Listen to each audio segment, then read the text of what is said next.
Welcome to Earth, a love story. I'm your host, Robin Lassiter, and I woke up in the apocalypse. Or more correctly, I woke up in apocalypsis, which has taken on a different meaning for me. Still the unveiling, still the revealing, not subtle anymore, not confusing, right in our faces every day. Apocalypsis, though, has become an ally. She is the turning of the great wheel, the ever-present birth and death cycle in each instant, 64 seeds of karma ripening in each moment, and we plant them just as quickly. Everything changes, and any illusion we have of control or stasis is just that, an illusion. 2025 was the weirdest timeline with the most potential, and 2026 is the year of courage and creativity. So here we go. The wheel is turning, and I woke up with apocalypsis as an ally and guide, and saw the news that Trump is planning on releasing files on UAPs and aliens. The disgust I felt rise in my body around this as I watched hot take after hot take come up on my feed. What got me the most was a subtle sort of fawning towards this perceived authority. Something like, I know he's not a great guy, but look, we're going to get disclosure, so let's take it all with a grain of salt. My body is all out of salt. It's been cried out of me and sweated out of me as I've been metabolizing the force-fed glut of information coming through from the Epstein files, what's happening with militarization in our country, cruelty unleashed, and none of this is new. This has been going on our entire lives. It's just now coming into the light. I was thinking yesterday about how much we've been given to hold over just the last few years, and it's been so much and so intense that in order to remember 75% of it, I'd have to really sit with my memories and do some research. It pours in and we metabolize, and the rest just washes through and we forget as soon as the next thing hits, but not this time. There is no grain of salt left. The salt is gone from my body, cried out in the middle of the night, processing grief and horror and knowing and feeling the pain of having known all along, but I didn't and couldn't fully trust myself. So no fawning, no taking anything with a grain of salt. The disgust I felt in my body around this offer of some sort of disclosure, which in my gut and bones is 100% distraction and political theater. It is happening because of the Epstein files and lines up with the continual flooding of information and disinformation. And after all this time, we get disclosure like this. And the greatest mysteries on earth are dragged through the military-industrial complex and political machine. Whatever kind of disclosure comes from this will be the same shadowed, overculture-soaked flavor as everything else the good-hearted have been swallowing and transmuting as fast as we can. Taste this so-called disclosure with caution and discernment, more poison for us to try to digest. And we are in a new season now.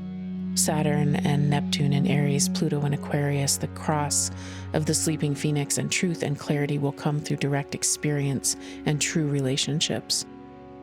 We will know it in our bones, or we won't know it at all. I don't know if you can tell, but I couldn't be in a more dissent and descend mood today. My hot take on a morning of hot takes. We already know the truth. How long have I known in my bones that all of this was coming in some form or another? How long have I allowed myself to be gaslit by the overculture? And don't get me wrong, I'm not ashamed or taking this into my own broken, open heart. There are real, valid, survival-based reasons we gaslight ourselves into going along and getting along. There are complex reasons and ways I've told myself that I'm too crazy or too sensitive or just being dramatic. It's a slippery slope out there, and in here, a landscape full of twists and turns and magical thinking that can keep us stuck in eddies and half-truths for years. There are half-truths mixed with facts and narratives spun and respun, and so much information coming in, and it's easier to trust some expert or, quote, authority out there rather than ourselves. It's been easier for me anyway, but for the past year, I've had this truth clawing its way up and out of my throat, and I've swallowed and swallowed and swallowed, not wanting to rock the boat, not wanting to call attention, not wanting to be seen and heard. But this morning, with this bullshit offer of disclosure and the fawning I saw, no shade to a trauma response, by the way, I'm not blaming or shaming, I just can't go along. I am done. We are now in a time of needing to trust our own knowing, trust the body, trust our inner authority, needing discernment and to know where we stand and what we believe in. And I, for one, am done giving my power, attention, knowing away to a system that not only doesn't fucking care, but uses the power of my attention to prop itself up as if it is something worthy. The liberation that moved through me about how I look, what I wear, how I express myself, and move through the world when I deeply realized in my body and bones that the overculture standards of beauty and validity are based on fucking horrors.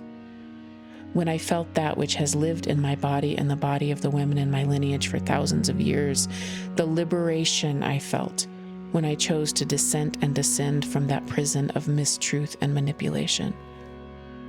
Turns out my feral, fierce, weird, and wild are beyond the shallow and narrow things, and my freedom is so much more powerful than any box I can be put in.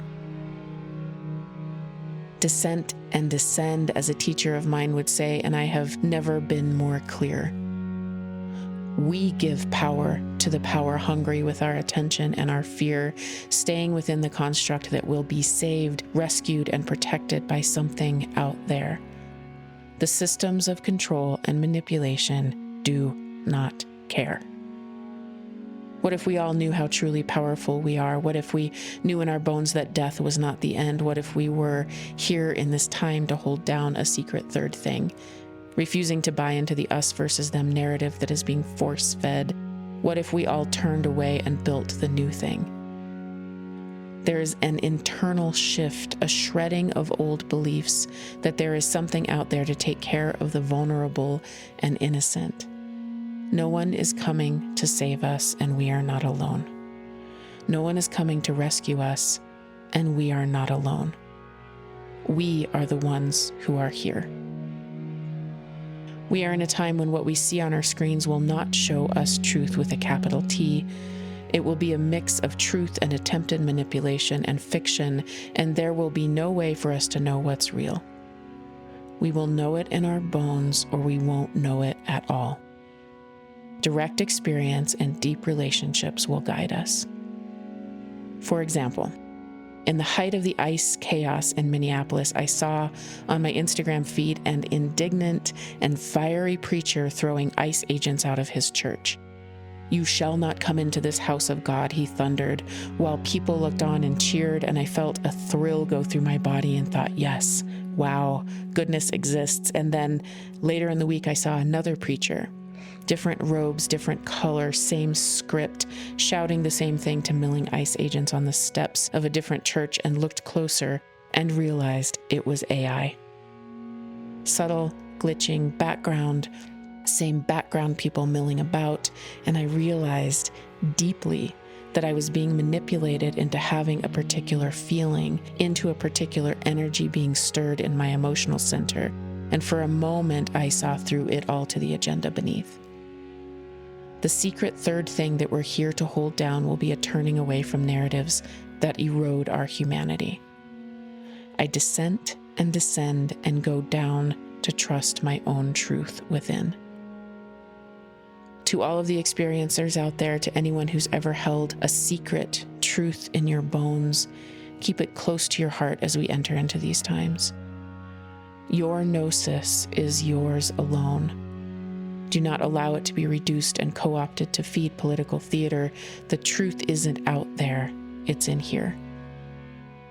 And when I say we already know the truth, I mean about the Epstein files, about disclosure, about the darkness that is being shown, our own collective shadow, by the way, revealed by our own collective light.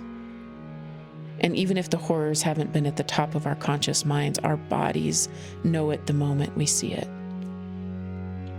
Trust the body, trust yourself. We can no longer look to, quote, authority for some kind of truth with a capital T. This long season we've just entered will test our ethics, our discernment, and resilience. Trust your direct experience, your in-the-bones knowing, and your solid relationships. Scream into a fucking pillow as needed, and then put your attention and awareness and energy into building the new thing, or whatever is true for you in your body and bones. 2026 is the year of courage and creativity.